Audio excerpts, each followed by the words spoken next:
Hello and welcome to Chabot News for December 18, 2025. My name is Lala D, and today we will be covering GOP's health plan, Bill Gates' donation, and how life goes on. In entertainment news, Bruce Malloy will tell you about the upcoming Street Fighter movie. And finally, in sports news, Ivan Davis has the latest updates on the Golden Tigers. All that and more coming up in today's edition of Chabot News.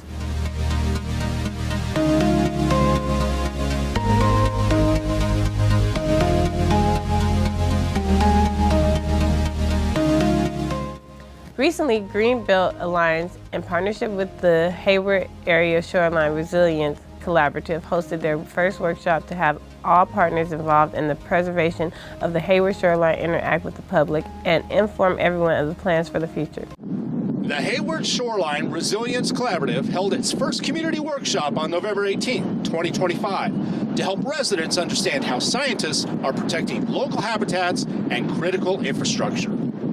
The workshop was held at the Cherry Lane Community Center and offered food for everyone, as well as coloring for the kids. Once everyone got food, the workshop commenced. The work that you're going to hear about tonight is really leading edge work. First, local government officials in attendance were introduced. I'm Liz Ames, I'm your art director, one of 9, at Tri-City College. The workshop was the first event held by the Hayward Shoreline Resilience Collaborative, a group of community members, public agencies, nonprofits, and technical partners. This event discussed portions of Hayward's San Francisco Bay shoreline north of Highway 92. The workshop included poster presentations and slide presentations, explaining conservation efforts to prepare for the bay's expected sea level rise of 1.6 to 3.1 feet by 2050. Okay, good evening everybody, and thanks so much all for coming out. It's really wonderful to see so many folks excited and interested about the work. Talk to you a little bit about sea level rise risks on the shoreline, what we're seeing today and what we'll expect to see in the future, and then a little bit about what we're doing here today, what we're just starting. So we are engaging early and often, having a lot of conversations. And what we want to make sure is that the way that this project might change the look and feel of your shoreline is going to work for you all, and it's going to feel like something that you believe in and that reflects your communities and the future that we all want. I asked two of the workshop coordinators how they thought it went. Oh yeah, absolutely. We packed the house, and I'm really happy that so many people came and wanted to be engaged about this project. Yeah, I'm blown away by how many people showed up tonight, so many different types of people from so many different neighborhoods in Hayward and Ashland and Cherryland and San Lorenzo and the surrounding areas, and everybody asked really great questions and has been really engaged. These workshops aim to make the community feel they are part of the conservation of the San Francisco Bay shoreline, that they are informed, and that they are playing an active role in the preservation of the shoreline's future. This initial workshop was by all measures a great success. I'm Bruce Malloy for Chabot TV.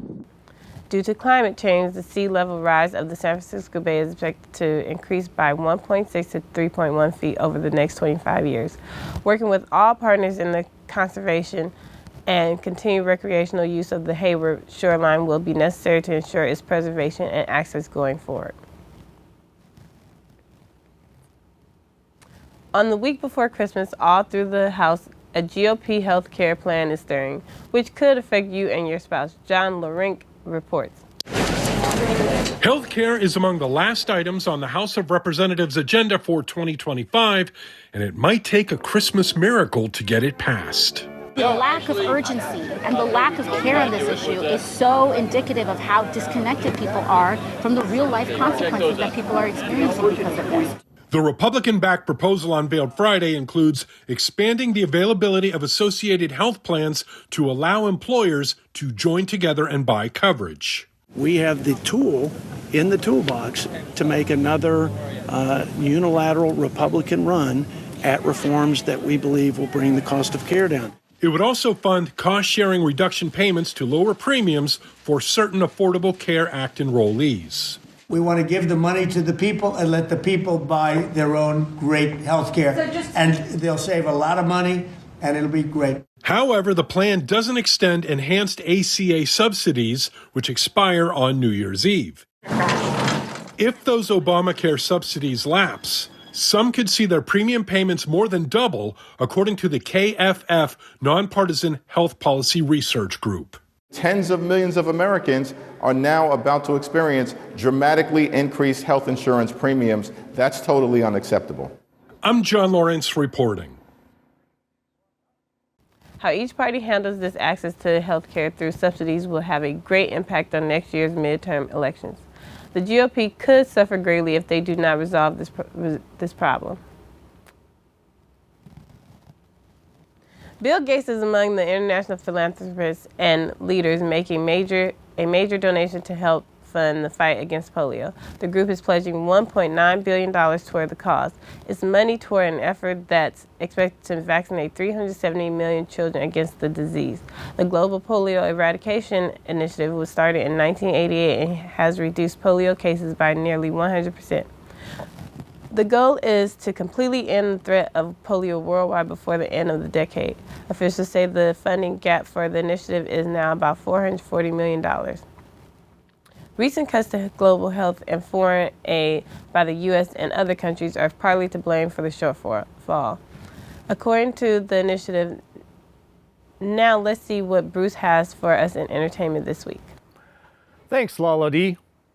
Paramount Pictures has released a teaser trailer for the new Street Fighter movie. This live-action-packed film will feature several characters from the popular video game franchise.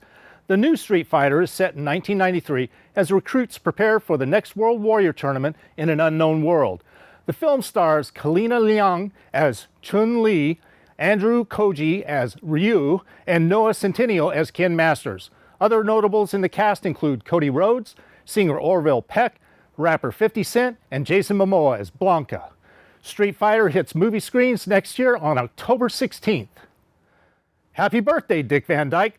The legendary actor is turning 100 years old Saturday.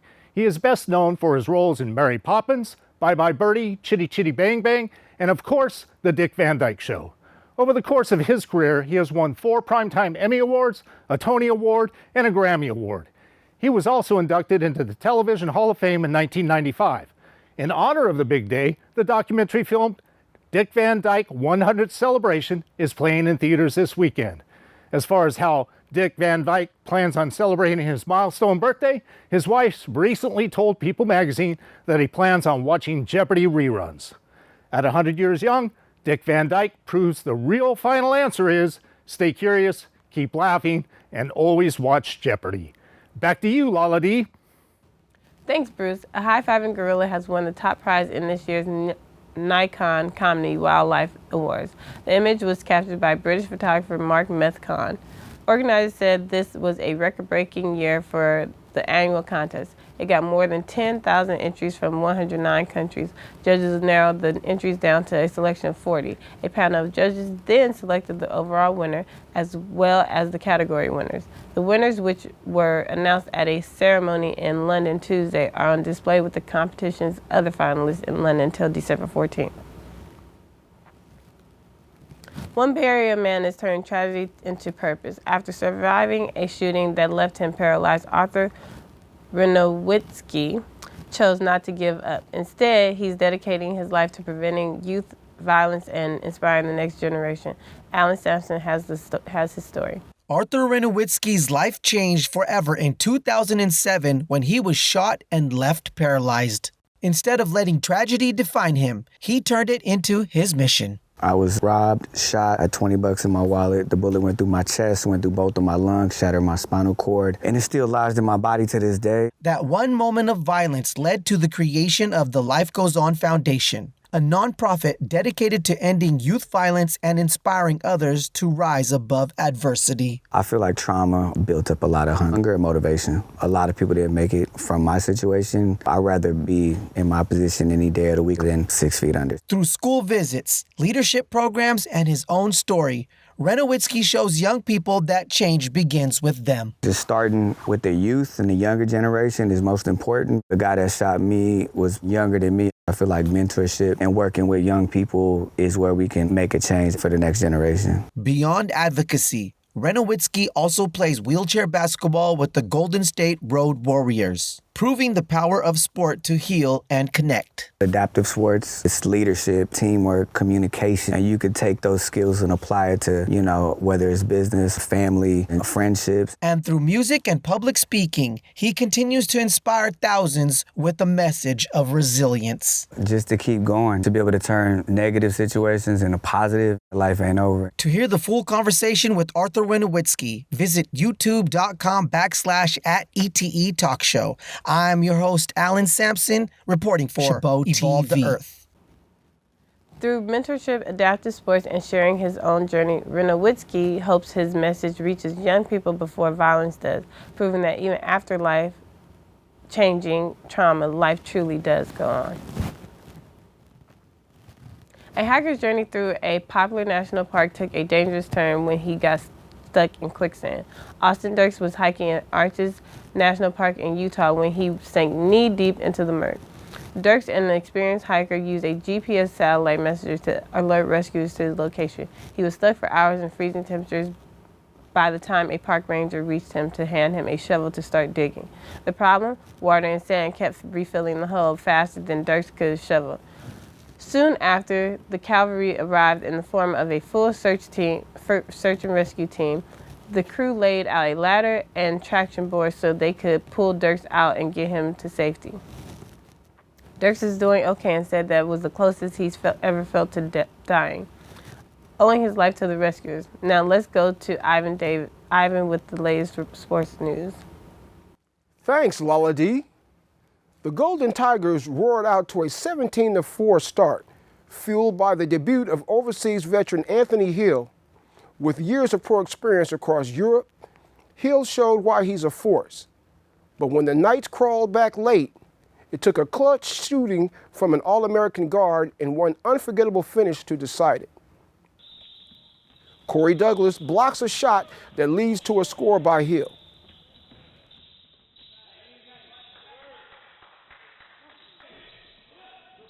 London Young with the steal that leads to a three-pointer by Bagsby.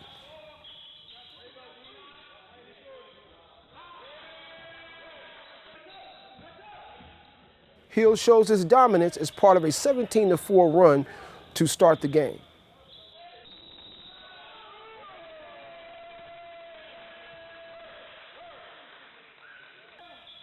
Bagsby finishes off a strong half with this spectacular shot. Bagsby with a tough contested three-pointer. Hill expands the lead with a three-pointer. With the Tigers now trailing, the fourth quarter became a gutter war. Down 2, Henderson steals the pass for 2 points. After a missed shot, Young rebounds and puts back the shot. Hill, with a spectacular move, put the Golden Tigers up 8. The Knights go on an 8-0 run to cut the lead by 2. Because of a turnover in the backcourt, the Knights complete an improbable 4-point play to tie the game. Golden Tigers, overseas pedigree, an All-American firepower, and a finish for the ages. That's it for sports. Now back to you, Lala D. Thanks, Ivan. Another setback for the Justice Department in its efforts to prosecute former FBI Director James Comey. A federal judge has, for now, denied prosecutors access to key evidence in the case. The ruling came down on Friday. The judge has ordered investigators to immediately return electronic data they accessed from Comey's lawyer and friend, Daniel Richman. Investigators first gathered that evidence more than 5 years ago during a leak investigation that resulted in no charges. The judge admonished the Justice Department and said the government violated Richmond's Fourth Amendment right against unreasonable searches and seizures, and it violated Richmond's right to privacy. The latest rules comes weeks after another federal judge dismissed perjury charges against Comey because the interim U.S. Attorney, Lindsay Halligan, was unlawfully appointed. Comey was denied any wrongdoing. That's all for Chabot News this week and this semester. Thanks to all the students and staff in the Mass Communications Department here at Chabot College for making this production possible. Have a happy holiday. We'll be back in the new year. In the meantime, you can watch us anytime online at youtube.com/ChabotTV. Stay tuned to KCTH Channel 27 on Comcast for more Chabot TV.